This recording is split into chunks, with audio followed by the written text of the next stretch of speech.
welcome to the Big 12 Mafia Show. I'm your host, Nathan Brown. With me is our key contributors, the Immaculate View and Moen. How we doing today, guys? Good, good. Good evening, everybody. Thanks for joining us. We'll got a few things here to touch upon. Moen? Oh, you know me. I'm just living the dream out here in God's country. Good It's time. easy to say that when you are basically Ohio State, right? Because you're like God of all. Isn't that way it works? Not all, but Yeah, most. I know. Yeah, I know. It's easy. It is easy living when you wake up, boy. That is sure cool. I want to give a shout out all of a sudden to everybody who's been here with us today, and I know we didn't do shout outs yesterday. We were just so packed with that sort of tour around the Big 12 show, but I hope you enjoyed that. If you're a recent subscriber, I hope you had your notifications turned on because that was a great show. And if you didn't get a chance to see it, I would encourage everybody to go back and watch it yesterday. It was 2.5 hours of fun and just talking about what the new Big 12 is going to be like. We'll start off with shout outs. First in the house is BR, one of the first subscribers we got. BR, good to see you. Kaufman's in the house. The Big Lubbock is a more recent contributor. Appreciate you being here. Let's see here. Patrick Viegel, Daniel Gygax, Scott Reed, Malmy PDX. If I missed you before, Malmy, your name looks familiar, but I wanted to make sure I gave you a shout out. It's good to see you. Let's see here. We got John Peterson. R Webb's in the house, AMAC, Mr. Monkey Says, John Coy, and DSEW. It's good to see. A couple more, Julian Smith and Laura Weiss. We'll start there. We'll end with Laura, all right? Laura's the bookend for that. Hey, guys, I really appreciate you being here. The channel's growing leaps and bounds. We're just over 3,000 subscribers, which is an insane number. We've been averaging about 150, 180 people watching our shows every day. Not every day, whenever they come on. And I just really want to credit the contributors that we've had, Immaculate and Moen, and obviously Wild Ute, but also you, the community, across the college landscape. You guys have been awesome. And I hope I'm representing as many of you as I can, especially schools that are underserved. And we're going to talk about quite a few of those today. So if you're new to the show, please subscribe, turn on your notifications, and give us a thumbs up. Look us up on Twitter, and I hope you guys enjoy the show. It'll be fun, full with some new information, and then we'll hopefully get some calls and comments. If you want to make sure your comments are read, they can be a super chat. We'll call those out right away. All super chats are read, and then you can become a regular subscriber. I'm almost to the point where I can send out all. I think it's going to be towels. I've thought about doing cups and other things, but there's some gear going out to the founder subscribers especially that I think they're going to really like. Let me do a real quick rundown on the way you subscribe to the channel. It's a pain in the butt, but I want to make sure everybody's doing it. If you want to join and pay a subscriber fee, this is what that screen looks like.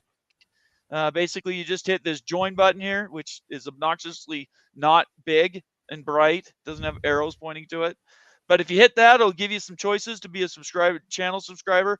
You don't have to be. You can just be here and hang out. But channel subscriber comments are always tried to get first. And then obviously super chats, they're always coming up. All right. Enough of that nonsense. Let's jump right in. I want to talk to Moen, and let's talk where we are with the ACC, specifically Florida State, Clemson, North Carolina, and Miami. Just waiting on Florida State. We're just sitting on the dock of the bay here. Florida State, jump or forever hold your peace. That's it. Nobody can do anything until Florida State does something. We're all just sitting here waiting. You told us last week you were going to do something. Or you insinuated last week that you were going to do something. So either do it or don't. And the longer it takes for them to do it, the more it leads me to believe that this might have just been more saber rattling from Florida State. Do you think all they're trying to do is just squeeze more out of the AAC at this point? I mean, this the whole thing with the Saudi fund and coming in and actually leveraging their entire athletic department essentially for like some sort of a 10-year payout, just so they could buy themselves out of the ACC. Do you think that was all nonsense at this point? I don't think so. But I mean, as it gets closer and closer to the 15th, if they were going to do something, you would like to see them do it sooner rather than later. The point that this is drug on to the point now that ACC is looking at 3 more expansion candidates. Right. While We're going to talk about that directly. Yeah. I mean, that doesn't make any sense why you would still be there. Unless they plan to stick around for another year and do that withdrawal before next August 15th. But again, that doesn't make any sense either because it's just going to mean the exit fee is going to be higher next year. Yeah, that's very fair. I completely agree with you. Immaculate, what do you think about it? I'm sensing frustration at this point from Moa, and I know you're a little bit more separated from it, but just from a top-down view, what do you think about this? I will continue to think from what I saw with the Board of Trustees meeting that it's not just, smoke and that there is actually something to it.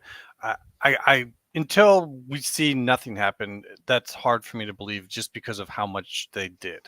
It's the ultimate boy who cries wolf if they don't do something, if they don't announce something. So I do think that they're in the process, and I actually think the smoke coming from the ACC about these other schools is kind of them trying to get ahead of whatever might be coming.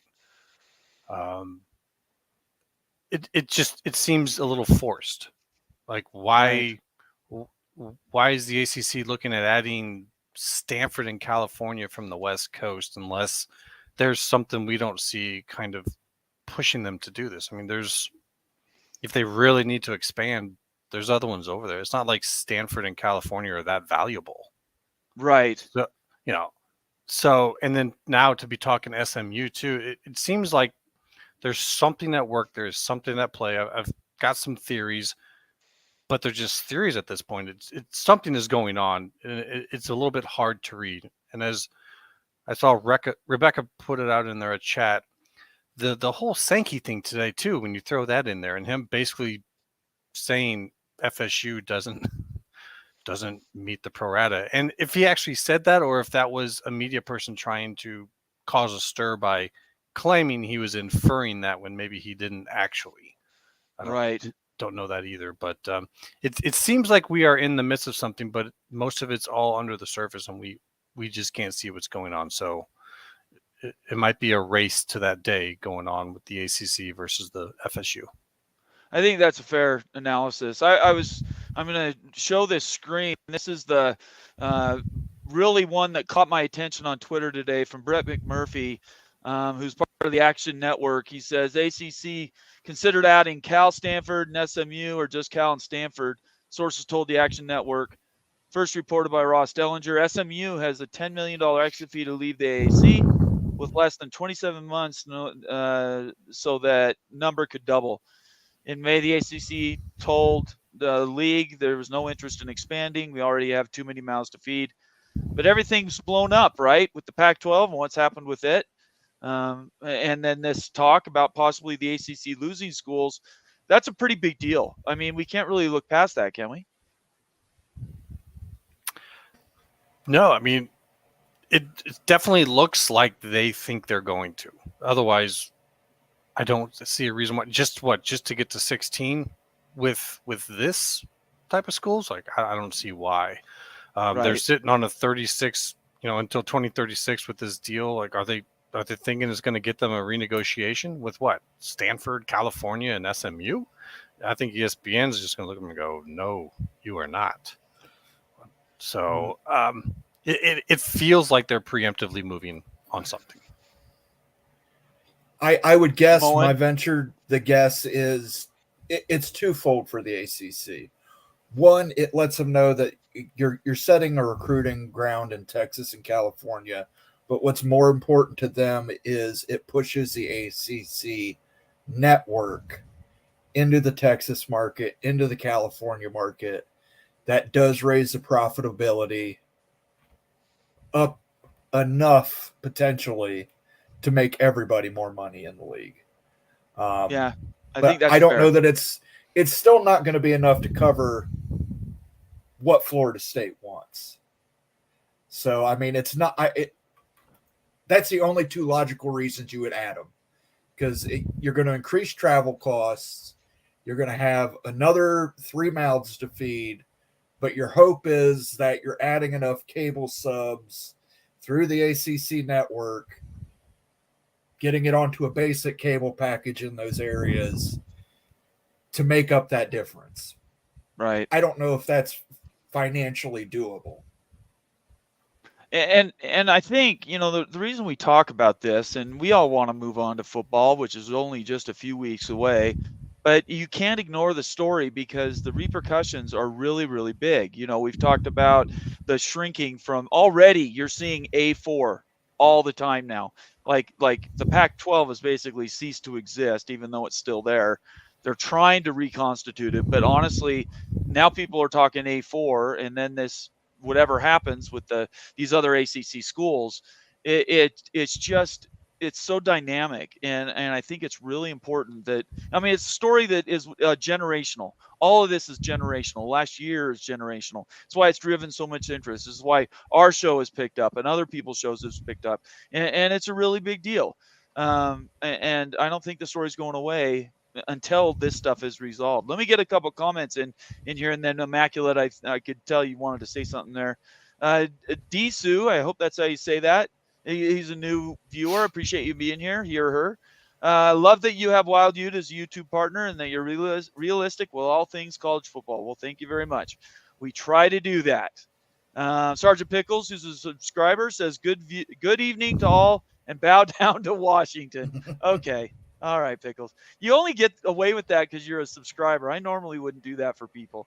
It's just these subscriber to comments I have to get in. Here's another one. Somebody else beat you to it. It says, can't tell you all how good it feels not to have my school at the center of realignment. I think we all agree with that very much. Let's see. This comment from Rebecca, I think, is important. Sankey today closed the SEC door. He was not happy today, was he? I made just a real quick, and then you keep going with that. But I kind of made a comparison where it was watching the old school administrator type commissioner kind of fight back against the corporate officer commissioners who just, tag team the pack. And that's really kind of how it came off to me, is like this reactive kind of a tantrum towards what's going on. Right. Yeah, I agree. Let's see here. We'll get some more comments. Julian Smith, who's a new viewer, I guess, to the show, says Pittsburgh belongs with the Big 12 because having the backyard brawl versus West Virginia and Thanksgiving weekends. Boy, I tell you what, at this point, it's hard to argue that the Big 12 doesn't have a few good rivalries that would be good on Thanksgiving weekend. From Thursday, Friday, Saturday, you got some really good games on all these rivalries, frankly. Let's see here. Let me get to another one from Rebecca. She says FSU is going to have to settle with the ACC to leave unless the Saudis or whoever is ponying up the cash. That's the bottom line, right, guys? Mm-hmm. Yeah, they're cutting a check. Yeah. I completely agree. It's kind of crazy to think of them having that kind of money and being willing to do that. But I think that's what we're looking at here come the future, come 2026. I think they've seen some figures that say it's worth it. And that's kind of the most mind-blowing part about it, is that there is some figure out there that they have seen that's coming in the future that makes them think it's worth it. And right. I'm really curious to see what they've seen. So let's talk about this. This is the next headline. And this goes with a comment I'm going to bring up from Blake, who's also a recent subscriber. Good to see you, Blake. He says, SMU, please let us play, please. And that goes off of the tweet I put out later this afternoon that basically said SMU is begging to get into the ACC, up to the point where they say they'll forego any contributions and payouts for many years just to be in the league. What do you guys think? SMU and San Diego State, we're going to talk about them in a little bit too. At what point does this just sort of become pathetic, honestly? Go ahead. you kind of feel sorry for them because the Pac really let them on. Well, of course, I feel sorry for both schools. It's not really pathetic on their part. They saw that they were getting into that P5 Lamborghini, and then they suddenly had that pulled out from under them. So they've made promises to people that, in recruits and everybody else, oh yeah, we're going to be here, we're going to be that. It didn't come to fruition. So now they're scrambling and trying to will it into existence. And it's just, like I said, the ACC might consider SMU, but it would only be to get the market for the ACC network. I said months ago, even before the thing started to fall apart in late July, I said months and months ago that I thought San Diego State and SMU were being used by the Pac-12. In no way, shape, or form do I think that they were anywhere close to joining, almost up until the very end, when I guess there was this desperate play that if that Friday morning meeting actually happened with Oregon and Washington, they would get a last-second phone call. I think they were being abused the whole time. So Joe Burke here has got a comment. He says SDSU is being framed. That's all I have to say. I think a lot of people feel that way.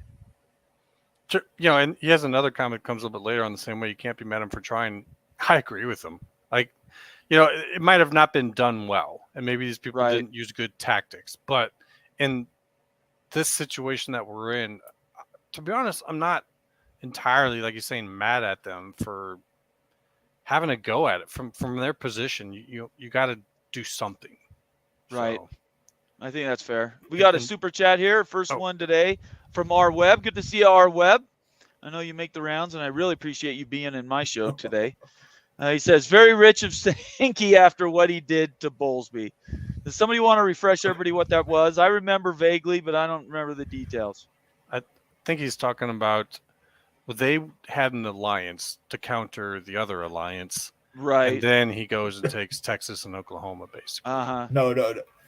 What was happening was Bowlesby and Sankey, along with Jack Swarbrick, were coming up with the new college football playoff system, the system that we're getting starting next year. Right. While he was doing that, Sankey was also having behind-the-scenes conversations to lure Oklahoma and Texas to the SEC. He was basically smiling in Bob Bowlesby's face and then setting up the college football playoff format that would benefit Greg Sankey and the SEC the most. And I didn't see the interview with Paul Feinbaum. If you want to, you can go read Dennis Dodd's tweet. I won't say what I said in private, but I saw what you said in private. A digital oral copulation is what I would call it. Pretty much. For Greg Sankey. Let me see if I can find that tweet, and we'll just show everybody. Find the one about leadership. Find the one about what a great leader Greg Sankey is. Yeah, because I'm going to say there's not just one tweet. There's not just one, so I'm glad. It's a series. It was pretty funny because it was. There was only it the just one came out of that nowhere. caught my Dodge is attention. like, this is the most amazing person. He's going to be the emperor of college football or some crazy. I'm not even going to bring it up. Yeah. Anyway, I'm not going to do that. That's just wrong. Anyway, thank you for reminding everybody. Appreciate it. That's really great. We got another comment from R Webb. He says, Mo and Vision nailed it. Okay, there you go. That's why we do super chats right there, R Webb. I appreciate that. And Lane Kiffin can join right in on that boat with Greg Sankey too, with all this sanctimonious, how pity for these student athletes.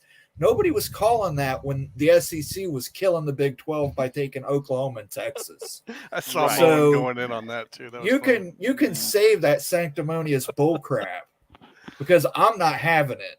You guys started this. You lit the fuse, and then you want to walk away and go like, what? Would that explode? Can you believe that? How terrible was that explosion? I mean, sorry. I don't like hypocrites. No, you're fine. It's all right. It's quite all right. Nick M, who's been a valued part of the community. Good to see you here, Nick. He says comments like the ones from Sankey and Mizzou's Drinkwitz, are disingenuous at best and highly hypocritical. We'll see what happens with the ACC dam burst, and I bet they sing a different tune. Yeah, the time will tell, I think, is where we're at on that, to be honest. Joe Burke can't be mad at SDSU for trying. I don't think anybody's mad. I hate feeling pity for people. Nobody wants to be pitied. And SMU and San Diego State deserve better, in my opinion. Go ahead. What are you going to say? You said can't be mad at SMU for trying. I am going to actually go right along with what Tumasa is saying here. I don't think SMU is a victim at all. I think SMU knew exactly what they're doing. I don't think SMU actually wanted to go to the West Coast. What I think SMU wanted to do was input them into the conversation so people started to think about them as being worthy of such a position. And now here we go, once again with the ACC, they're doing the same thing. So they're just paying or doing whatever they're doing to make sure their name is in all of these situations. Probably nothing will come of this either. The only reason why I would even look at SMU for the ACC is if they're trying to build up some kind of private university league after all the big public ones leave there.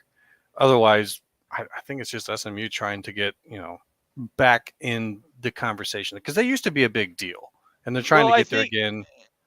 And you have entire generations that were cut out after the death penalty in the 80s and they want back in and there's no code that says SMU can't be in the big thing. No. BYU was out 2 years ago even, right? So I totally am sentimental and I feel bad about that. I think the thing that stands out to people is the bald-facedness of it now. Where in the past you would have had people trying to cut deals to work in to massage your way into a conference. Now it's just outright comments like John Canzano did, right? John Canzano basically said SMU was willing to sell its entire school athletic program to join the Pac-12, and they would pay off their debt to Comcast and all this. You're talking $250 million he was describing that would have gone just to enter the conference. And that was all nonsense. He talked to some booster and came up with a story. It's stuff like that makes this so. That's really weird. He used that exact term because that's the exact amount that they're spending on their new stadium. Yeah, no, he said this is what he would do. They would pay off the Comcast debt. They would go without funding for a while. I could find his, unless he's deleted it. It was a tweet he put out. They were basically willing to pay hundreds of millions of dollars to join the Pac-12. And that's the part of it that's changed, the bald-facedness of it. That's why we're talking about it, is because we know about it now, right? Nothing is hidden any longer. Anyway. Right. Well, that was probably Washington State pissing in his ear about that. I'm sure. Yeah, it might have been Kurt. It was. Schultz, it's possible. He's desperate. That makes sense. Sergeant Pickles, again, a subscriber, says that you have to be a complete competent commissioner to use other schools, Bomber. To me, just straight idiocracy. Okay, I don't disagree with that. Two Masta says alliance, another word that needs to be abandoned. I totally 100% agree. Tony Lawson says FSU and Clemson to the big. Stay at 20. Kick out Wisconsin when Notre Dame wants in. Wow, we are getting down and dirty tonight. These Gophers. Jiminy Christmas. People are just starting to get nasty before football season. I actually love it. I love it a lot. If you're new to the show and you want your comment read for sure, do a super chat. Please subscribe. That's free, obviously. Turn on your notifications and become part of the community. We're having a lot of fun, and it's just going to be better as we get into the season. So I hope everybody takes the time to do that as we ramp up for the season. Let's see here. Rebecca's got another comment. Hey, Lane Kiffin is just 25-year-old girlfriend, just saying. Lane Kiffin is a guy. Let's see here. Let's get. I'm sure he doesn't want to donate any of that big pay raise from Ole Miss to these student athletes. He's so worried about either. I would not think so.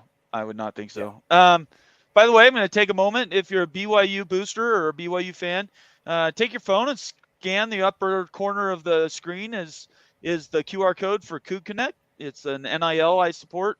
You can sign up for as little as $10 a month, and you'll get inside information. They talk to the team and the players every day, and stuff comes out almost on a daily basis, updates and whatnot that general public doesn't know about. I'm signed up for $10, and I love it, and I definitely recommend other people do it. If BYU wants to be big time, we have to be contributed to the NIL. I don't care if you use my QR code or not, but go to Coug Connect, sign up. And I think it's really important. Disu says SDSU screwed themselves as well with the ridiculous antics during this realignment phase. Who agrees with that? I think they inevitably have, but as others were saying, I think that they had to do something. But this latest thing, if this is the truth, yeah, let's bring that story up. While we're on it, let's just talk about it. If this is the truth, this could go really bad for them. I think that someone that they might have talked to basically narked them out. And that's what it sounds like to me. Like my one guess of the would be teams Boise being State. left back. No, I'm thinking because here's Boise why. State was part of the proposal, though. Boise State has the best deal in the Mountain West of all the Mountain West schools. If they go along with this, they're now just equal to the rest of the teams that they'd be with, or even less than. They have the best situation in the Mountain West as it is, so they might be like, yeah, we're going along with it. These guys are trying to do this. And so they keep, it's better to be the big fish in your small pond than to go out to a big pond and be the small fish, is what I'm saying. Right. I think that's fair. Moen, what do you think about this article that came out today? And I was not, they act like it's shocking and all these other things. I didn't think this was shocking at all. I'm surprised this didn't happen before. The first one you can forgive them. They probably were misled by the Pac-10 that they were right on the cusp of the media deal, and this you can't forgive. I mean, you just got accepted back into the Mountain West. Yes, you just had to pay for their legal fees, and then you're trying to cut a backroom deal to get out of the Mountain West and create a new Power 5 conference. Yes. I don't know. Boy, I don't know. They came back and said fake news. They did. I saw that artitle that went out. They're claiming this never happened, but but it was that guy, though. That guy. Right. One guy said that, but I tend to believe Dennis Dodd, despite his predilections for Greg Sankey.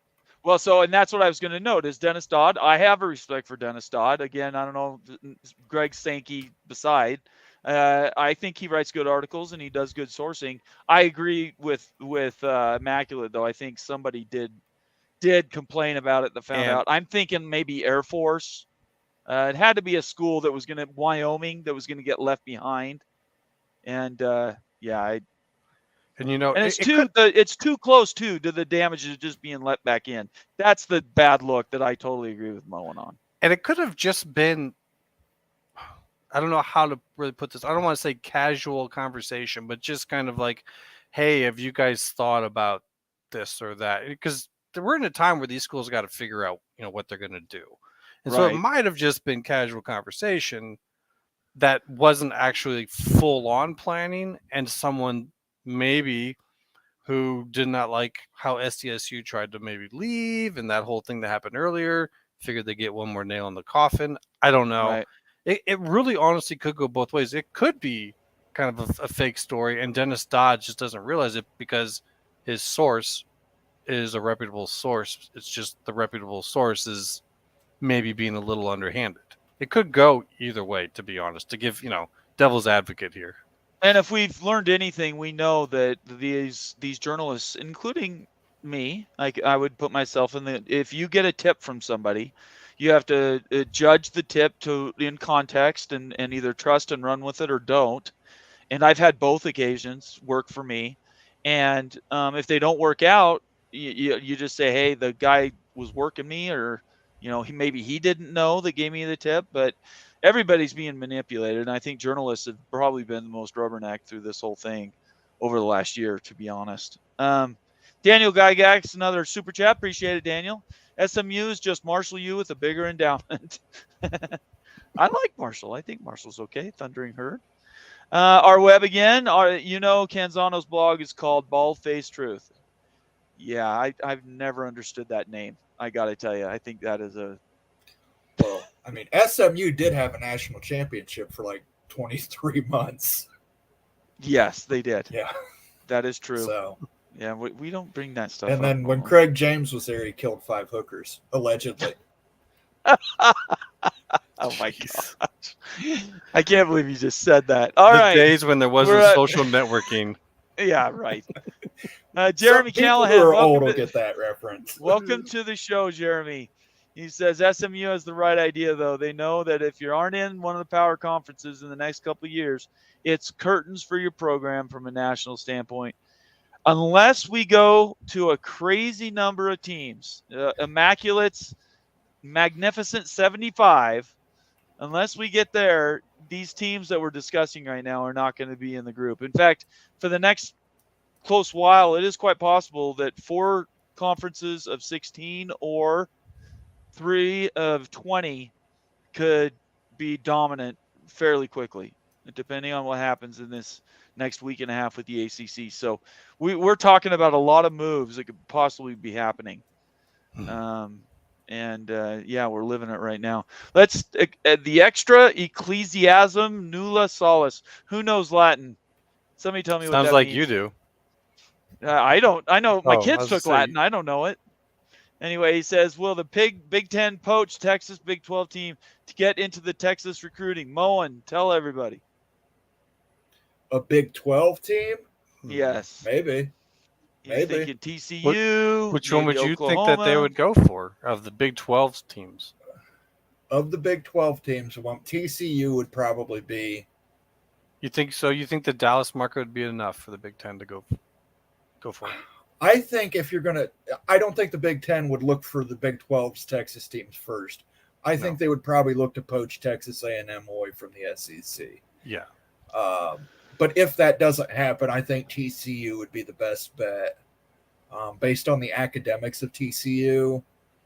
And, I mean, they've had the some academic. They have no relevance now. research, Moen. They have no I know research. they have no research, but like neither does zero, Oregon. And like zero but research. Oregon's in the Big Ten now, and they've got little research. So yeah, I but mean, they're in the 4 billion mark. I'm talking TCU literally has like 500 million in Right. research. well, again, I don't see them taking a Big 12 Texas team. I'd see them Right. poaching Texas A&M. But if they Okay. were going to take one, I would put money on TCU because of the Dallas-Fort Worth market. Yeah, okay. All right. That's fair. Jeremy Callahan, I'm going back a few comments here.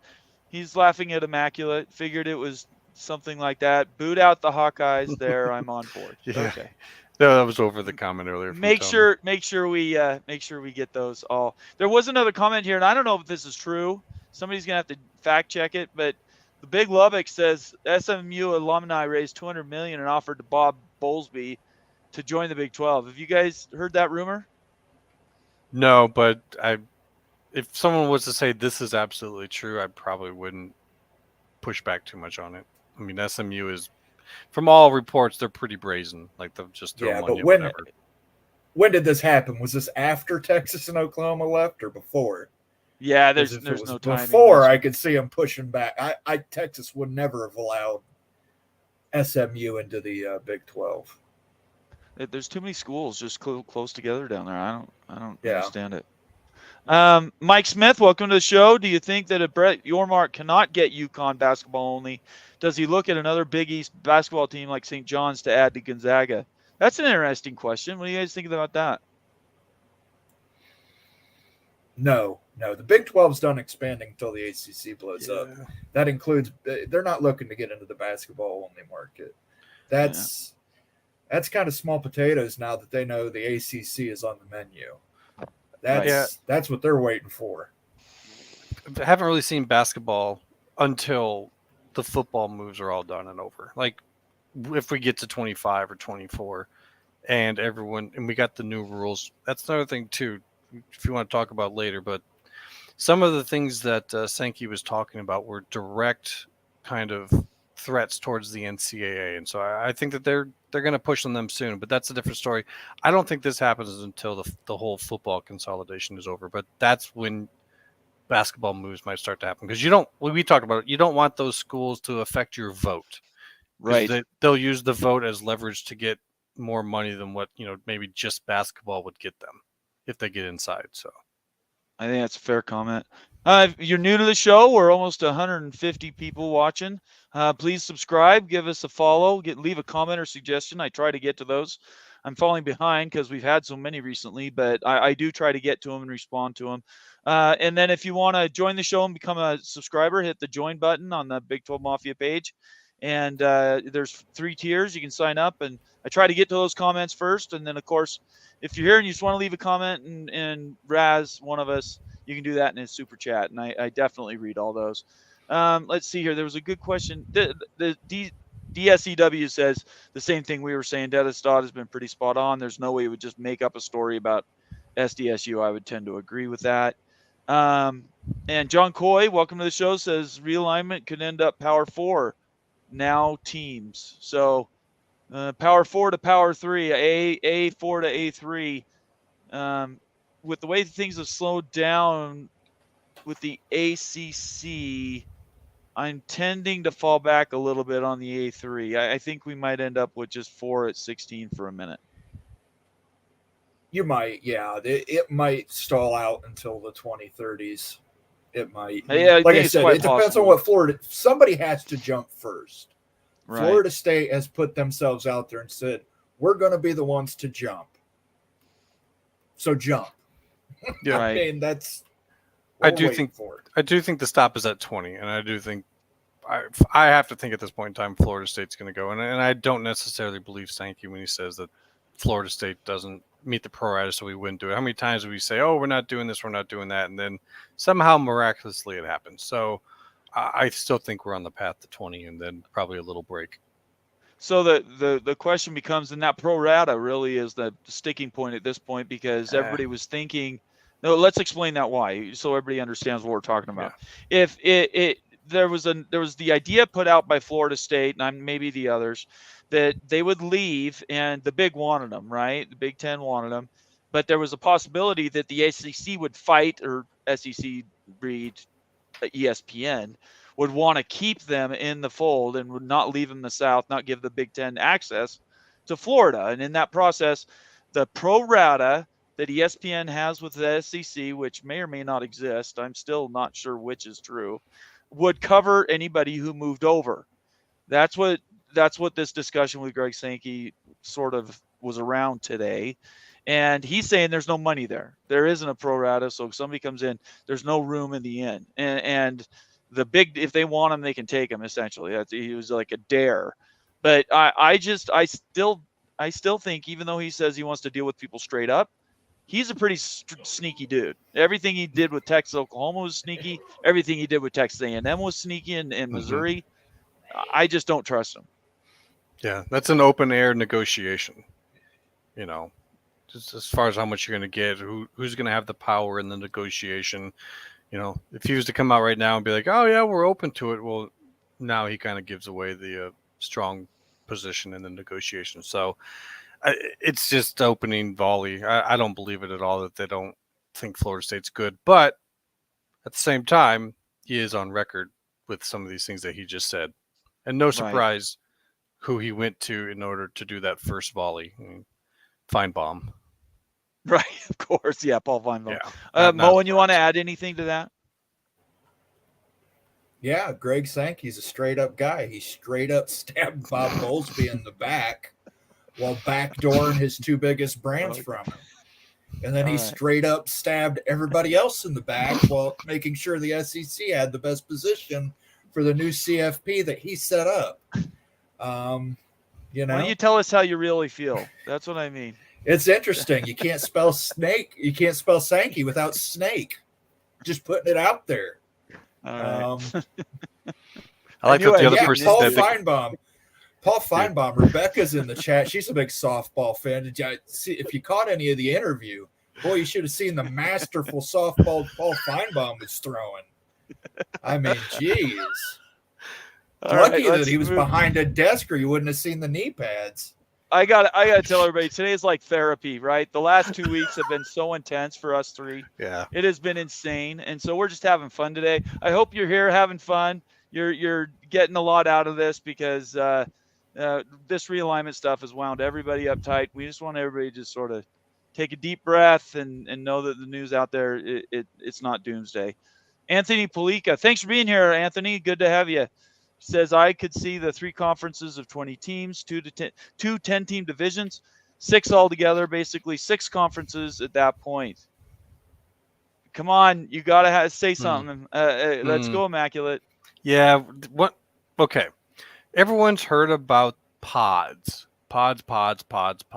These came back in the day when talking about going to 16 in a conference was crazy talk. If you brought it up, you were considered certifiably insane by some people. So what all of a sudden then popped up was this pods idea. So that way you could take your 2 divisions of 8, like for a 16 team conference. When we were looking at 8 or 9 game schedules, to have 7 games just in your division left only 2 for the other, which was a 4-year period. And at that time, the cores of these conferences meant a whole lot. So I don't think we'd ever get to a point where you'd have these static 2 10-team divisions. You'd probably see a system to get around the 2 division system until we get new rules for divisions. I would say maybe 4 pods of 5 that interchange to form 2 divisions. Very good. I love it. Thank you for breaking that down. David Hackett, who's a subscriber, says Greg Sankey said prior to OU and Texas joining 2 years ago during the SEC media days that they were satisfied with current status. Then 2 days later, news broke they were joining. So that's the way it's been, people. It's just been insane. Yeah, that's his line. Like we're good with the current status. We're good with the current status. Like he's a broken record player at times. I swear to God. Very much, absolutely. Brickbat, a new subscriber. Glad you're here. Appreciate it. I don't have automated clapping, but we really appreciate you subscribing. Thanks for joining. And yeah, when you put your comments out, yours are the first ones I get to, and I really thank you very much for subscribing. I think we're upward like 20 or 25 people have subscribed. I take that really to heart, and I appreciate everybody doing that. Thank you. Let's see. Summit Hawk, who's a recent subscriber, says "Ha." I love that. Summit Hawk also says, "I'd leave to get away from Texas too if I were A&M." I think there's something to the A&M talk to the Big Ten. I think that could happen. Yeah, I really do. They're great research schools. So I mean, if you're worried about research, that's the research school you want to go grab. I think they might be number 1 in the SEC. Well, the SEC is not known for their research. They're up there. You know, I suppose we could deal with them and we could put up with the Yale guys. I mean, I guess. Could you? I hate those guys more than anything. I just won't go to their home games, right? Like, just you lose to Appalachian State at home on homecoming. You can't. You have to retire the Yale guys. Hey, Appalachian State is the greatest team outside of Ohio State in history. Don't anybody badmouth Appalachian State. Yeah, okay. Yeah, we call them little OSU now. Yeah, that's right. They're best buddies. That's right. Summit Hawk, another subscriber, obviously says Virginia Tech too. I would love Virginia Tech, Louisville, Pittsburgh, and who's the fourth? North Carolina State. People have been talking about to the Big 10 or Big 12. I mean, that would be fantastic. But yeah, I don't know if we were going to get there. Here's an idea from AMAC. AMAC, who's been watching my show a long time. Appreciate you being here. He says 3 by 24, 72 teams, which is what we've been talking about for probably going on 4 months now. There are currently only 69 P5 teams, including Notre Dame. That would mean some G5 would have to be promoted, which is what we were just discussing. Not disgusting. I apologize. Discussing. Yeah, you'd have the San Diego State's, UConns, and SMU's, probably Tulane. Who am I missing, guys? That's 4. UConn, Tulane, San Diego State. Right. SDSU. Let's. Oh, you already said that. SMU. State. SMU. I like USF. USF, yeah. I think you'd have to give USF. They're putting tons of money into their program. So you'd have to hit AAU. They're building a new stadium. Great location. So you know who deserves it is Boise State. They're not going to get it, but they really deserve it. Yeah. They invested in their football program. They did everything they were asked to do. I'm very empathetic to teams and schools that do that. Anyway, let's see. Elvin Gully, appreciate you being here. Elvin says nobody's leaving the Big Ten for the Big Ten. Sorry, come on guys, get real. Whoa, Moen, he's throwing down the gauntlet. Nobody's ever leaving. It's the same from the Big SEC. Ten.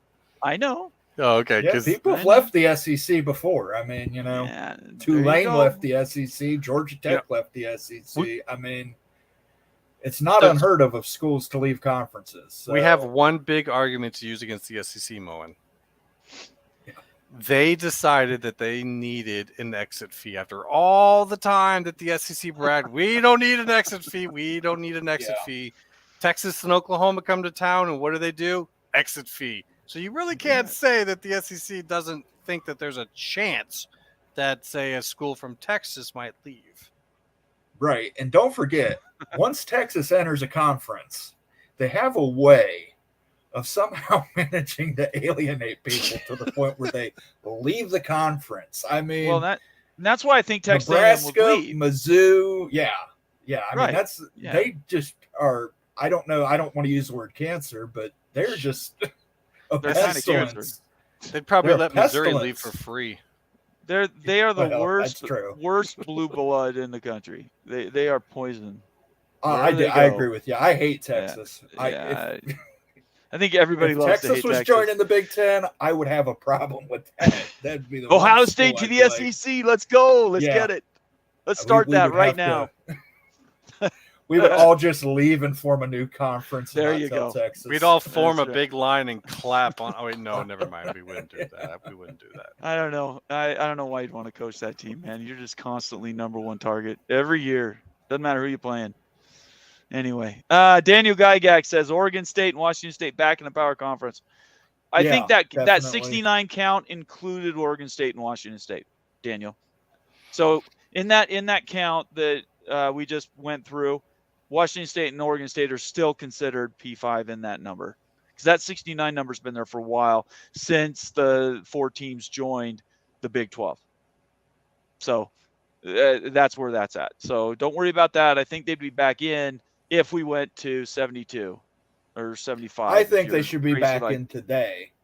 But who's going to play? Who's going to pick them up? I think the Big 12 should take them both. Why? Is charity pickups? No. Because you get more Pacific Coast teams, you can sell a Big 12 After Dark package. Okay, look, After Dark is the worst advertising gimmick since New Coke. There is no After Dark. It's new money. It's new money. No. ESPN needs that content. Where's Sergeant Pickles and Rebecca when I need him? Look, it is the worst. Those schools were put out on an island. It was the worst. It killed the conference. I know it's not great for the schools, but for the conference as a whole, it makes money. All right. You just went down like 4 grades in my After Dark. It's so... No, we're going to have a whole show on After Dark. Let's do it. I don't want any of my West Coast teams on After Dark. Yeah, you want Ohio State playing on the After Dark? Okay. USC, Ohio State After Dark. Let's go. Slot. Big 12, you got to take that one for the team. No. We destabilized the pack enough for you guys to get the 4 corners. So oh, my God. You guys got to go to you got to take that After Dark slot. I'm sorry. This is the stupidest conversation I have ever had. We could just do it with the Mountain West and make San Diego State play them all. Oh, my Lord. Somebody help me in the chat. Somebody in the chat help me, because what Moen's doing to me right now is just killing me.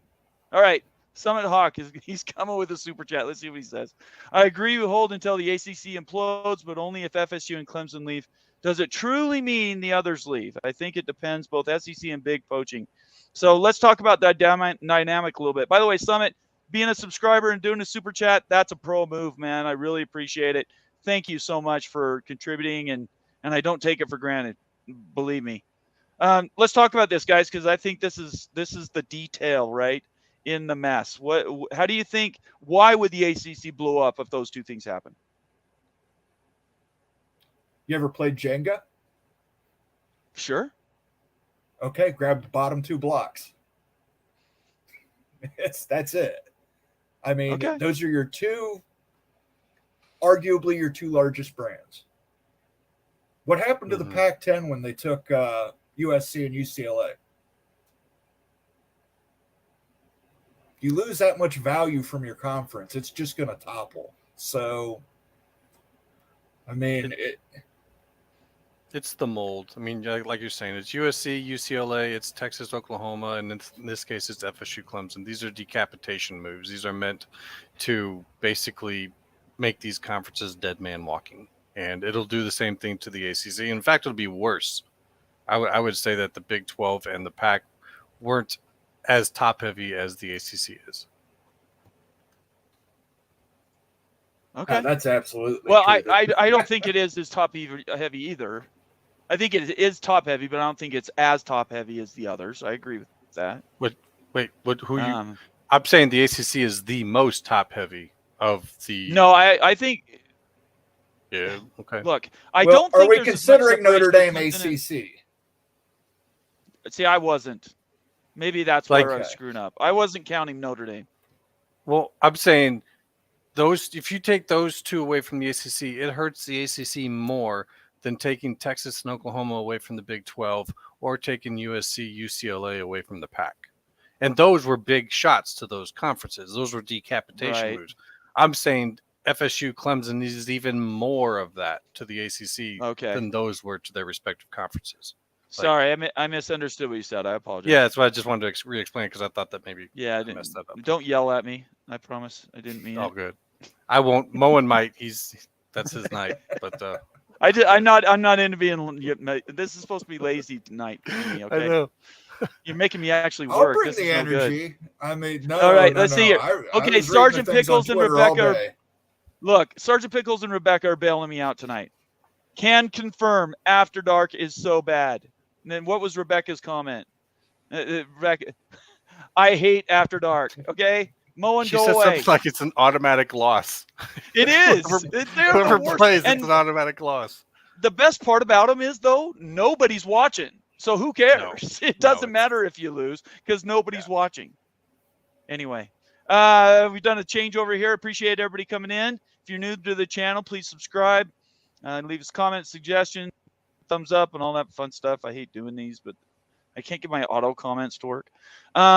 If you want to be part of the show, leave a comment. I'm trying to get to everybody's as much as I can, obviously. And then super chats are available, or you can join the channel and become a member. Let's see here. I'm going to scroll. What's this other one? Here was another one. After Dark means worst team wins. Just saying. Yeah, I who came up with it? Was a marketing thing, right? Somebody came out and said, "Let's own the night. The Pac-12 is going to own the After Dark," and that was the thing. That's the thing that really put me off about realignment when it got started. Is the Pac-12 was talking about itself $50 million per team and all this other stuff, and they said the After Dark was so valuable. Even Bob Thompson had some nice things to say about it, which I thought was nuts. Well, it occupies a programming slot.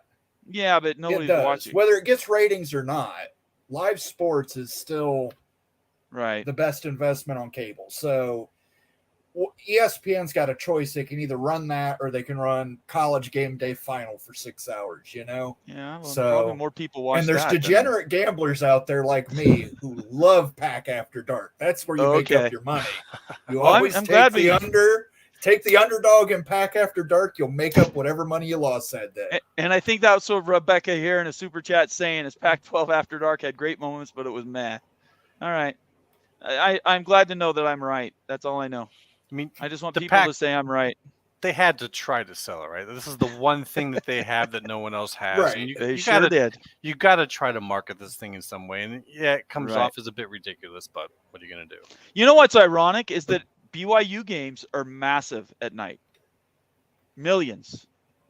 2-3 million after 8:30 Mountain, which is 7:30 Pacific. That's 10:30 Eastern. It's crazy, but BYU bucks that trend every time. Well, there you go. The Big 12 doesn't need Oregon State. No, they don't need Oregon State. They can just put BYU in that. We'll just call it BYU After Dark. And you know what? I love those night games. So I say bring them. BYU plays much better at night. Oh, yours. Let's see. Summit Hawk says, Nick, the question is this year or next. So I guess we're talking about. Oh, that's a question. Sorry. Summit Hawk. Nick, I agree. I just take both Big 2 before it goes crazy. So I'm getting in the middle of a conversation here. I apologize. Let me get to another comment. We're a little punch drunk tonight. Wayne Gerbach, a new viewer. Appreciate you being here, Wayne. Regardless of the order, USC, UCLA, Texas, OU, and FSU and Clemson are all first-level Jenga pieces. Yep. Anybody disagree with that? I agree.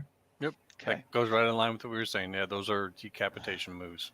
Right. I mentioned Bob Thompson earlier. Rebecca obviously brings it up. I knew this, but reminds everybody. Bob Thompson went to Oregon, and so he is a little bit in favor of that. Jeremy Callahan, let's own the night. They should have done a deal with Fox to broadcast it and redo their stupid football robots as vampires. I'm loving these comments. This is fantastic. BYU viewers going wild on Saturday before they go to Temple and repent. Pickles, you got it, man. You sealed the deal right there, baby. I was thinking kind of the same thing. I'm like, I'm not going to say it. But you know what's really funny about that? There's an inside joke to that. Do you guys want to know what that inside joke is? The inside joke is there's this myth that BYU's never played on Sunday, right? That was busted in the 80s with Lavelle's games that went late. There were games when we were at New Mexico, for instance, playing these horrible games that they would drop 9 people into pass coverage and the games would go 5 hours. I remember watching them at the church. That's what's so ironic. And the games would end up like 1 and 2 Mountain. So it's a technicality, right? It's more about the intent than the rule itself. So that's why that's funny, Pickles. I don't know if you knew that, but yeah, BYU's played on Sunday plenty of times. They just don't intend to do it. Unless you're playing New Mexico, dropping 9 and rushing 1 guy. Do you guys remember? Are you old enough to remember those games? Moen, do you remember that? Oh, yeah. I'm the oldest one here by far. So, like I said, mine says I remember the Big Ten when it was 10 teams. That's legitimate. I remember. Well, wait a second. How old are you? 10 teams. How old are you? I'm 45. Oh my gosh, you're a pup. Yeah, I'm 53 How old are you? next month. 53. Yeah, but I had cancer treatment, so that means I was bone marrow transplant. Let's go, baby. I was like, I'm All right, 65 in cancer years, but all right. Yeah, I'm 7. Actually, that's true. I'm 73. That's true. The problem with the ACC's bottom is that it's much weaker than the pack of the Big 12 bottom. Thus, taking FSU and Clemson makes it the worst. And I think that's what everybody's been saying here. Yeah, I agree. Let's sort of move down here. This has been so fun. Pickles gives us a laugh, which I really appreciate. Mr. Monkey says in the house, says if the Oregon State and Colorado switch geographical location, Colorado is on the outside right now, and OSU is in the Big 12, assuming they jump. No, that's absolutely true. It's geography. I answered him I think in that's chat. false because of Deion Sanders. That's what I said in chat. I said I'll take it to the other ways. Like if Oregon State hired Deion Sanders, Oregon State. If Oregon State had Deion Sanders right now, they're in. They're in. They're in. That is another ridiculous argument. They have a better stadium. Elvin, I didn't say anything about that. It's about geography. The farther east you go, the more relevant you are. Yeah, and that's right. I mean, he's right. The geography does matter to it too. But I think that if they had Deion Sanders and all the talk about him, and that they might actually get over that geography, is what I'm saying. Yeah, that's true. Elvin Goalie says BYU is the best road game Arkansas has had in the last 20 years. Well, you beat us like 63-24 or something. I imagine it was a good trip. BYU compares atmosphere and compares to many SEC stadiums. That is a fact. Anybody who's been to Provo, if you get a chance to come here, I don't know if Rebecca and Pickles have been here with UW or anybody else for that matter, but if you've been to Provo or you have an opportunity to go to Provo to play a game, this is talking to the Big 12 people out there, it's the best environment you'll ever be in. Now, are there prettier? I would say not Baylor necessarily. Tennessee, obviously UW. There are other stadiums, but BYU's easily top 10 in their top 5. The atmosphere is amazing, and you'll get ice cream if you're a visitor. All right, let's see here. That's a fact, by the way. West Virginia Jim, West Virginia says, West Virginia looking forward to the demise of ACC. This is his super chat. Appreciate it, West Virginia Jim. Getting our geographic rivals back, reducing travel. Pitt, Virginia Tech, Syracuse, and Louisville would be awesome. I don't think Syracuse is in those top 4 unless we can't get NC State. And Virginia Tech's up in the air too, right, guys? I think Virginia Tech and Virginia go as a package. I think North Carolina State go as a package. Yeah, I've got those all SEC. All right, so we'd have to jumble that up a little bit, but definitely Pittsburgh is on definitely that list. Pitt, definitely Louisville. Yeah, definitely Pitt. I do have Syracuse as a strong, not quite as strong as Louisville and Pitt, but probably if there's room right with those guys. I think that's very fair. Yeah. Anthony Palika again. He says, I was psychotic and stayed up for most of the After Dark games. Where do you live? You'll have to tell us where you live, Anthony. I like my 12 to 14 hours of football on Saturdays. The After Dark games, though, definitely not so good. Yeah, we'll just keep going. I don't know. There were some exciting. I mean, yeah, there was no defense played, but I mean, you could tune in and watch a 6 overtime 73-70 shootout. I mean, sure you could. Sure. And then get voted. I don't even, it's done. I'm sort of out of it. Raider Dre, Baylor guy. Good to have you here, Raider. Says BYU Baylor, I hope turns into a good rivalry. Regardless of Utah coming in, I'm going to say this right now to the Big 12. Regardless of that, I think BYU TCU, BYU Baylor are going to turn out to be amazing rivalries. I'm not just talking about tough games every year. I'm talking about actual rivalries. It goes back to games that we did in the 80s and then obviously the Mountain West games. Between those four schools, Utah, Baylor, TCU, and BYU, the Big 12 just almost doubled in their how relevant they are out in the world. It's incredible what those games are going to be like. Jeremy Callahan says, you know what? BYU isn't joining the NFL, so the Sunday thing, not such a big deal. Yeah, it's only become a big deal if it ever goes to an A2. I'm not sure the SEC will ever bring them in. That's the only concern I have at this point. Let's get down here. These are really good comments, by the way, guys. I really appreciate it. I tell you what, I'm going to get creative here, and I'm going to put out, if you want to join the show, we're going to do some call-ins. We're an hour in, and this has been so fun. I want to do it for a while longer. So if you want to join the show, click on that link I just put in chat. Anybody can click on it. I can't obviously have everybody on for, a lot of time, but if you want to join the show, click that link, come in and talk to us and tell us what you're thinking. Derek Brochet, I see the U on there. Buddy, it's good to have you in the Big 12. When BYU stops losing the easy games, they're going to be scary. Isn't that the truth, Derek? I love you. That is the best comment. BYU plays down to competition. Always has. Even with Lavelle. Man, those New Mexico games were ridiculous, I'm telling you. It's been a busy realignment season when you have a fan of a team that has yet to play a game in the conference is welcoming another school's fan to the conference because you've been around longer. Hey, it's true. I think it's okay. Yeah, it's totally fine. Becky, Rebecca, how are we doing tonight? Oh, I'm good. I'm enjoying the chat. I'm laughing a little bit here. Everybody. Moen sounds like he's 100 years older than me. He's only 4. He certainly acts like he's better than we are, doesn't he? She came in here swinging. Really? Tell us what's going on. What are you thinking tonight? Oh, no,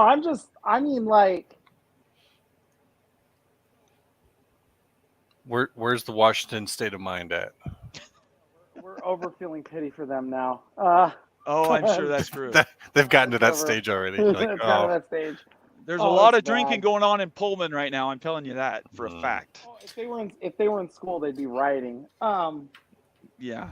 No, I feel bad for Wazoo, and then at times I'm like, it doesn't matter anymore. Our true rival's Oregon now, and we're going to try and poke the bear. We're going to pick one with the Buckeyes. I got a feeling. It's so. I'm just like I look at it and I'm like, I think I'm with Moen. I think Oregon State and Washington State would be perfect for the Big 12.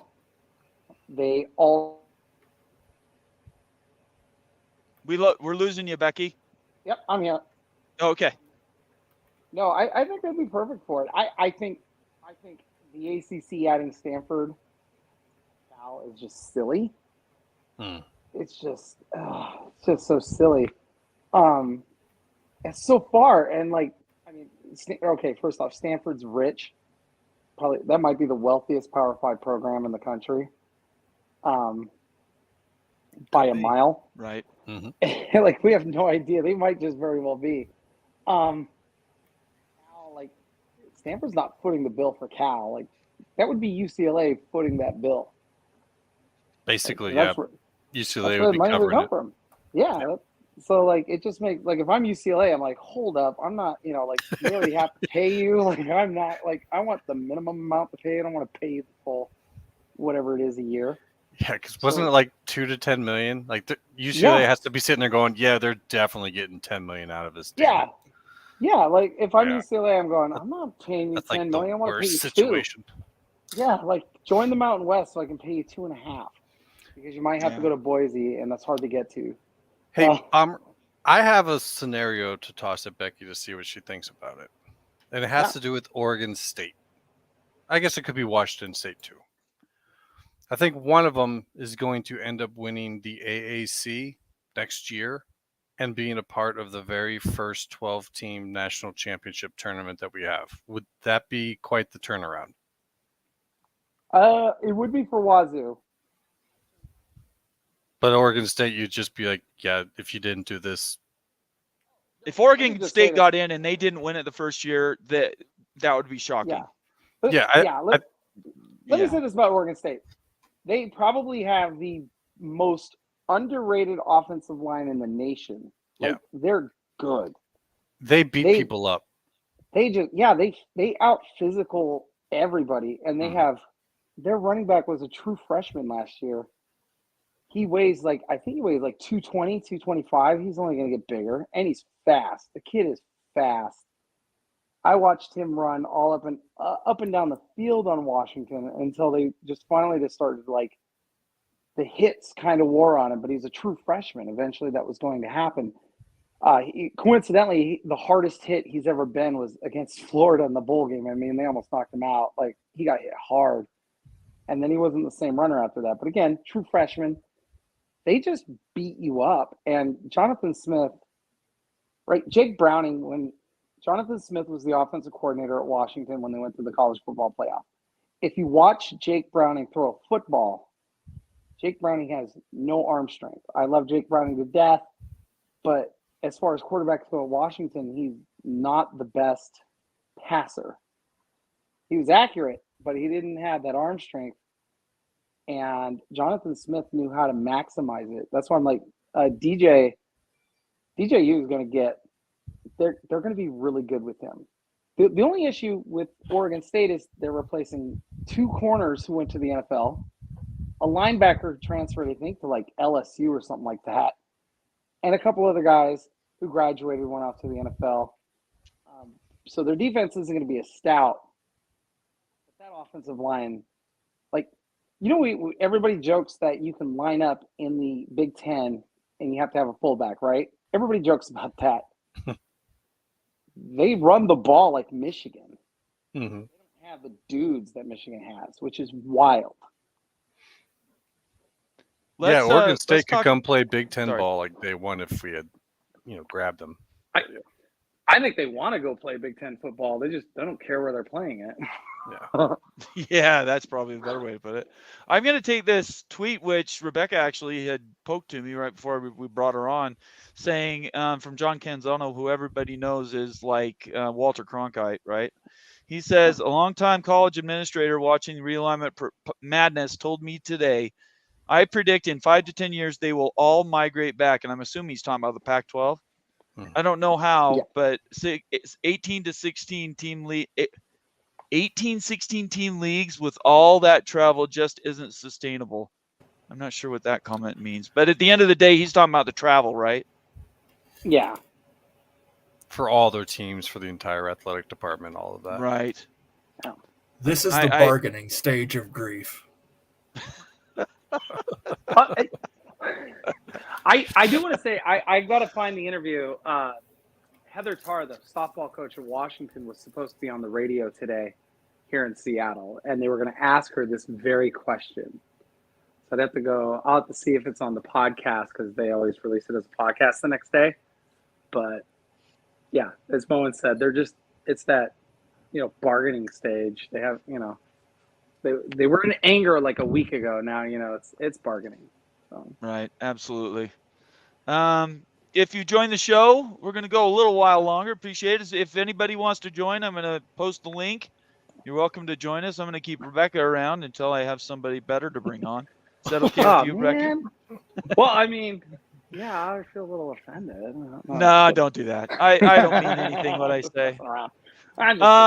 Derek again. Love to have you here, Derek. I hope you subscribe. Turn on your notifications if you're new to the channel. Appreciate it. This is an off day for us. We're just having fun, winding down from some realignment madness the last couple weeks. Oh, while I've got everybody in the channel, I want to promote on Thursday. I'm going to be interviewing, believe it or not, Bob Thompson himself, the godfather of all realignment talk since all the way back in July last year. I established a relationship with the guy. We've been communicating on Twitter for a long, long time, and he finally offered to join the show, which I take as a great honor. So that's Thursday night. Tell your friends, your neighbors, your kids, have everybody watch because it's going to be a big deal. He's not going to get softball questions. I'm going to be asking him some really probing things.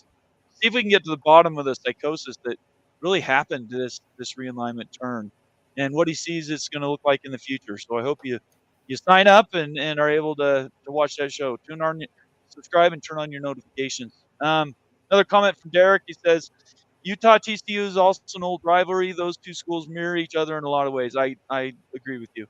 I think they've taken similar paths. There's no doubt about that. Let's see here.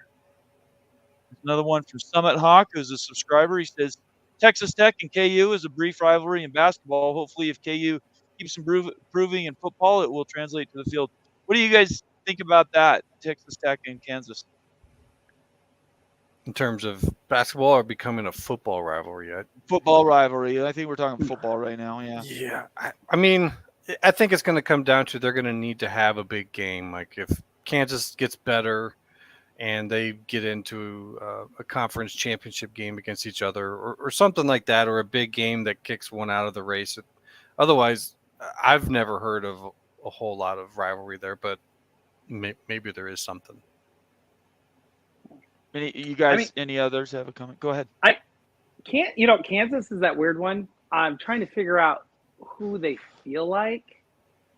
Because there's not been they're kind of like a Boise State in that they were just horrible forever. Right. And then maybe they'll start to creep up and get good. But I personally, does Texas Tech have a real rival? Is it just Baylor, Texas? Texas Tech got orphaned, honestly, when Oklahoma and Texas left. They probably got hurt the most. Maybe Oklahoma State would be the other one that got hurt the most when they left. I will say this, because I think I have Texas Tech playing Texas in the Big 12 title game this year. Right, they're going to be good this year. Yeah, I'm big on Texas Tech. If Kansas might have the. I'm not sold on the kid at Texas. I think Kansas might have the best quarterback in the conference. Jalen Daniels, you're talking about? Yeah. So he might be the best quarterback in the conference. That game could be really, really big if Kansas stays on the trajectory that they were on last year and just gets a little bit, just keeps improving. But until they're both really good, it's not going to be that big of a rivalry.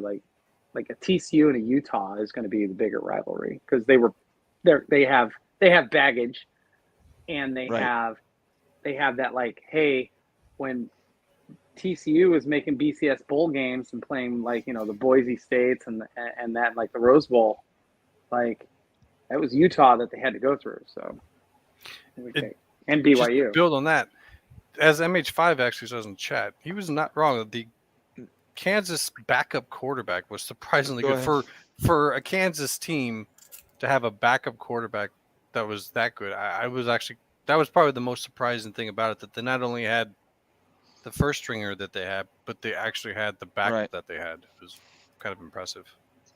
I think it's very fair. So I'm starting to take this personal. Nobody else is willing to go on camera. I'm the only one doing this. Now we have Pickles that won't show up either. A bunch of losers is what I'm saying. Jeremy Callahan, his comment here says, I think the BYU-Baylor rivalry is going to be great, and a rivalry that so far has been strangely friendly, very refreshing to see. Yeah, it is sort of abnormal, but that's the way BYU is, honestly. What do you got on your mind tonight, Pickles? Oh, go ahead. I just wanted to say Kansas State is winning the Big 12. Kansas State is winning the Big 12. Okay. That's all right. Well, let's see. And Chris Kleiman next year is going to be the head coach at Iowa. Okay. There you go, Mac. They're moving There away you go, from Mac. Ferentz. They're finally going to throw him under the bus. We're going to take Wow. Belima from Illinois. Belima's coming home. Why would you want Lord. Belima back? He'll leave again in 2 years. Why do you want to just to spite Illinois, and then we'll get rid of him? I don't care. You guys are just all to whack. spite Illinois. All right, Pickles, let's go. What do you got? Oh, not a whole lot. I'm singing a different tune this week, as you would expect. How's it going, Rebecca? Go Dogs!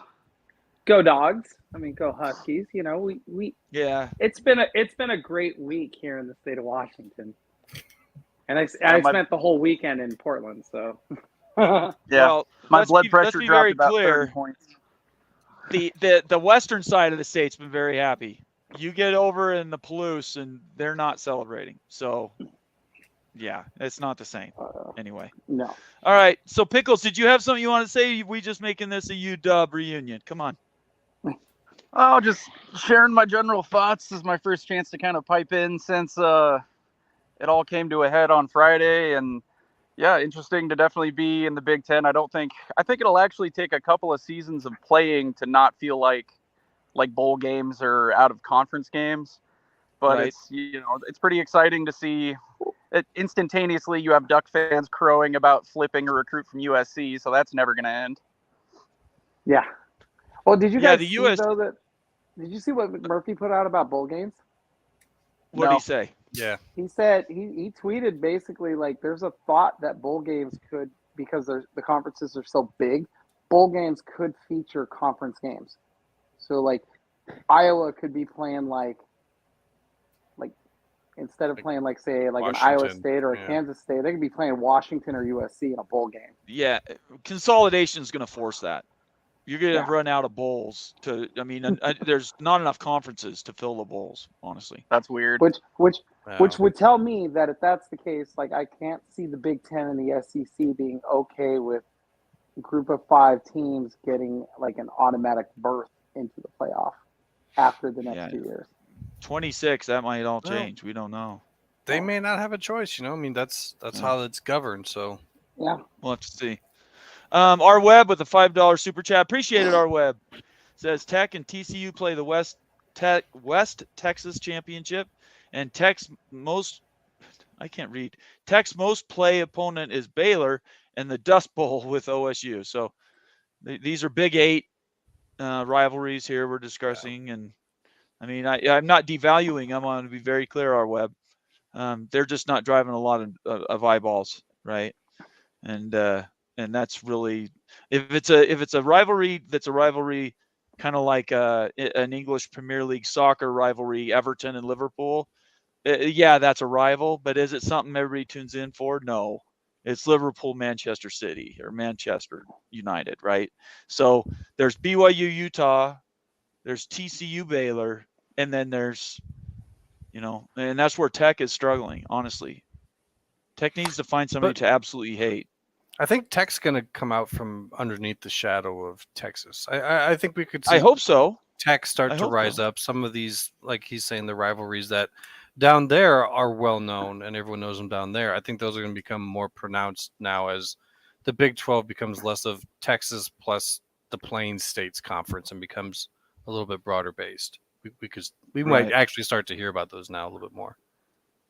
I appreciate that very much, Immaculate. Anthony Palika says, I'm from Northwest Ohio. I follow all the college football. My main teams are Michigan and Cincinnati. I found you through Peek Around the Corner. Thank you very much, Anthony. I appreciate you being here.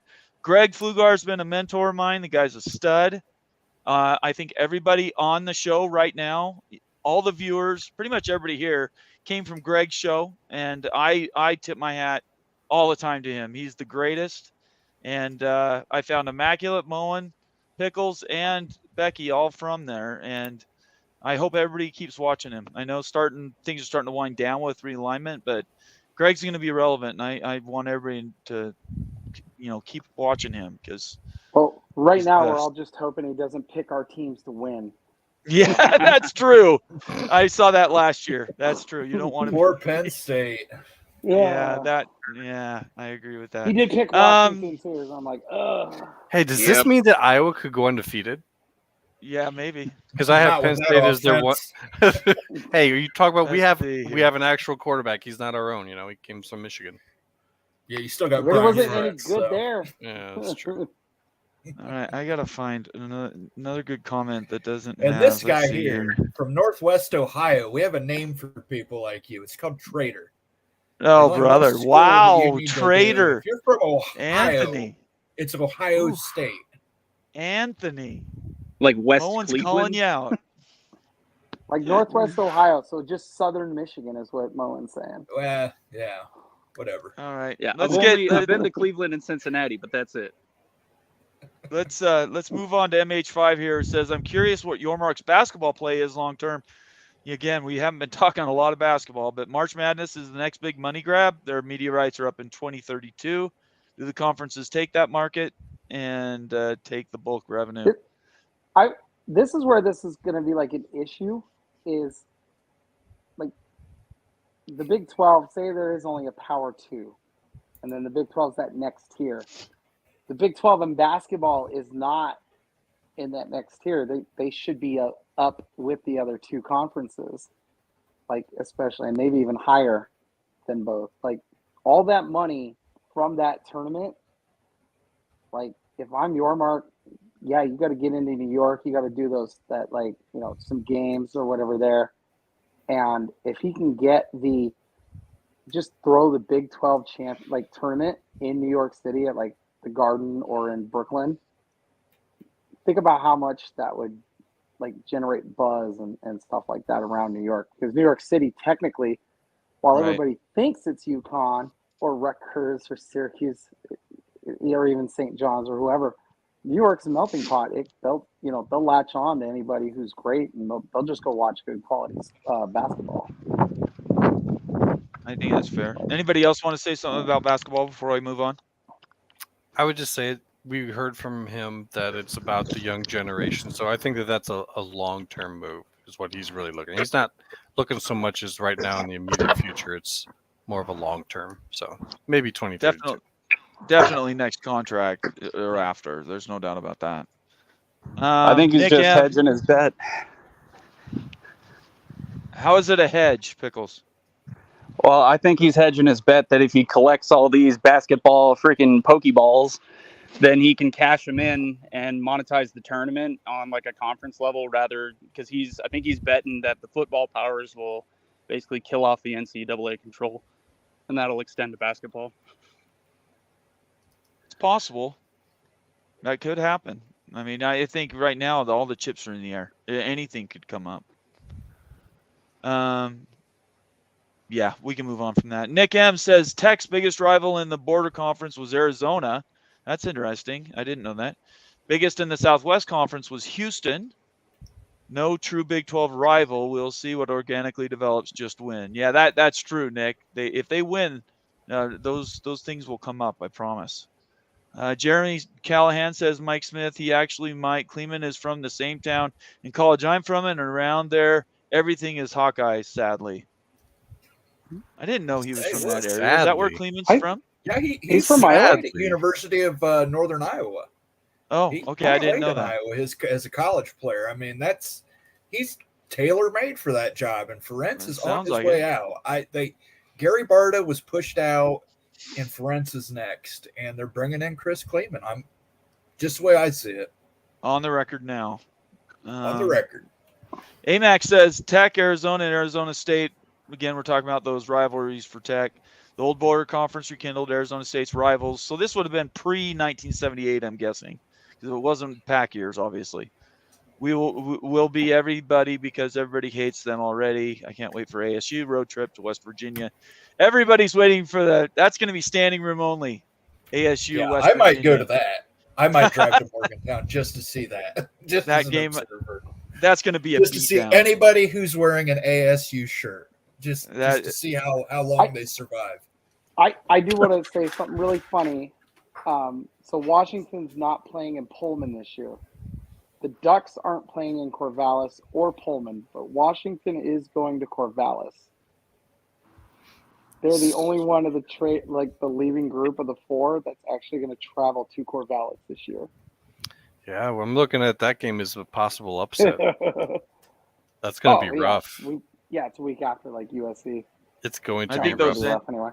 Those ending games for this next year for the Pac-12 are going to be bloody. No, I'm just like, absolutely as bloody. far as like contentious goes, like Oregon State fans already hate us and Oregon for leaving. That is the only game this year in which anybody actually goes to Pullman or Corvallis that's leaving.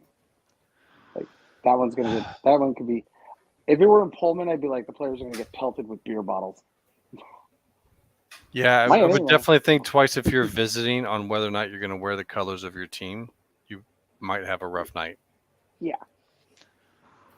So Orweb's calling me out saying, have I ever heard of the Southwest Conference? I have. I remember the old Southwest Conference. I do. But to be honest, a lot of those schools, when they got absorbed later in life, I was paying attention to other things. But the Pac-12 or Pac-10 at the time was bigger. Obviously, the WAC was where BYU was. But I know what the old Southwest Conference was. The rivalries is what I'm learning. So I appreciate you bringing it up. I'm learning just like everybody else. Let's see here. Nathan Campbell's new to the show. Welcome to see you, Nathan. Glad to be here. Please subscribe, give us a thumbs up, leave us a comment. And we're winding down, but you can always either subscribe to the show and become a subscriber that joins, and your comments are highlighted, or you can always do super chats. We always read those. As we're coming down here, are there any other comments that you guys want to answer before we go? And looking, I don't see any others. Mike Smith says, run my idea out there, Bomber, and see if what go ahead, please. I have to say. Please go ahead. I've seen other people kind of taking that whole college football is going to become the NFL to the next level, and they're posing that we could do away. If you go to the 24 team, 2 mega conference model, so some of the Big 12 teams have been absorbed, etc. Mm-hmm. That you're going to have an NFL style playoff and ditch conference championships altogether. And there was a debate. This is, of course, just Twitter speculation, but there was a debate. Do you have all the Big 10 teams on like the NFC bracket playing each other, or do you do SEC 1 versus Big 10 16 and run it like that? So I just, as a thought experiment, I thought it was kind of interesting. Would you want those SEC Big 10 matchups right away or only in the championship? I generally think about this only as the conference playoffs, and I don't do that. I actually like the idea as a fan of having an intermix like that, but I don't think that'll happen because these conferences are thinking more and more like businesses because they're being ran by business folks. And so in that case, you're probably going to want your own conference playoff because then you control the sales of those games. Like You're going to have like a whole contract for that. And when you have to, if you're going to start to mix and match that, now you and the SEC and maybe the Big 12 have to kind of sell that together. So no, unfortunately I really like the idea, but I think if when we get to that point, it'll be conference playoffs and I think it'll happen. What I'm saying is it'll take like 20 years because everybody's media rights deal has to be done about the same time. But again, what we've already started kind of seeing, the media folks are already kind of like dictating what's going on a little bit here and there. Think about like if you're ESPN or Fox and you step in and you say, look, we're going to give you guys this much money, say like 28, 32 teams. We're going to give you guys this much money. You're going to play a full season. You're getting paid you're getting close to NFL kind of money. And you're going to play a playoff and determine a true national title. And it does away with bowl systems. Now you have home games. You're earning home field advantage. And you're basically taking like a 2-conference kind of approach, even though you only have 32 teams, let's say. I think it'll happen. You end up playing different games. You have new rivals. I think it'll take like 20 years, but I think it happens. I think they're heading that way, and I think the money is going to be too good to pass up. But that would also require, and maybe you keep the Big Ten and the SEC, and that's how it works. And that's like, say, their conferences like the AFC and the NFC. But you're going to need an actual like football czar or commissioner to oversee both. But that's where I think it gets tricky. I don't want to cut over Moen if he's going to say something, but I just kind of wanted to respond to the fear aspect of it. Yeah. I don't think this is going to go as far as people say, because people are generally fearful of that. So, kind of grasping onto that. I don't think it's just going to be the Big Ten and SEC and skip the Big 12 and all these, because I think we're going to see for a while here, like the Big 12 is going to become pretty popular. And we have the other conferences that are on the governing board of the CFP. So you're literally talking about these conferences breaking away from the NCAA, and I think that's where it's going. I think the problems with that, the legal problems, all these issues with that. Just look at how the federal government is now getting involved with the NIL. They're coming in, they're getting involved, they're putting up a commission. The commission answers to the NCAA. Now, if these conferences leave, they're going to play it out as these conferences are running away from the federal government's oversight of this. I am not seeing it happen, but I do think that they're now going to fight back to leverage getting more power for the autonomous vote. I just have a hard time seeing them having the nerve now to basically be seen as going against the federal government. Yeah, there's a lot to talk about, and that's going to take time to sort through. I think it was a good question, Pickles. It's just there's too many unknowns now, right? We're just fresh with this new realignment phase, and there's a lot coming, but it's certainly going to be up in the air. I think Becky's super divisions, 32 are the best teams. I just, my final opinion on it is I don't think we get there, but it's possible. I'm not going to say anything's impossible. For all we know, the Saudis can come in and buy all of college football for a penny and restructure the entire thing, right? But we don't know. Yeah, we'll all be flying to Riyadh to watch them play. And maybe. I wouldn't. They're already doing that with soccer. Anyway, let's wind down some of the. We got some fantastic tweets or messages here to close out the show, and we'll go through these really quick. Mike Smith says, getting me a banjo set outside the stadium. This is talking about West Virginia. Start yelling, squeal, boy, squeal, harmless intimidation. I think that is funny. Nathan Necht, predictions. Who wins the Big 12 in 2024? All right, go. Oh, it's going to be Kansas State versus Utah. All right, Utah's you're one of those. Built for it. Yeah, I think Utah's already built for it. All right, you guys. This Pac-12 overall. Arizona State. No, I would never say Arizona State. You guys are crazy. I got TCU. Sonny Dykes gets a year off, and then he gets some more guys in there. He rebuilds. Chris Kleeman's in the Big Ten at that point, so right. Kansas State will fall off. I'll go K-State over BYU. I'll throw you one, Bomber. There you go. That's what we're talking about. BYU is going to win the whole shoot match. All right. National championship. Here we come. AMAX says, thumbs up, Mafia. Appreciate everybody who's been here today. This has been a fun show. I hope you guys have unwound with us. This is really cool that we get to do this and have this ability to communicate. And that's what this social thing's about. And I really look at everybody as a community, and you guys are all valuable parts. Whether you're a paid subscriber or not, I don't care. I just love having people show up and sharing their time with me. Let me see if there's any other comments. Holy cow, when I said, okay, we're going to shut it down, next thing I know, there's 50 comments that all of a sudden show up. Where were you people 10 minutes ago when I was dragging?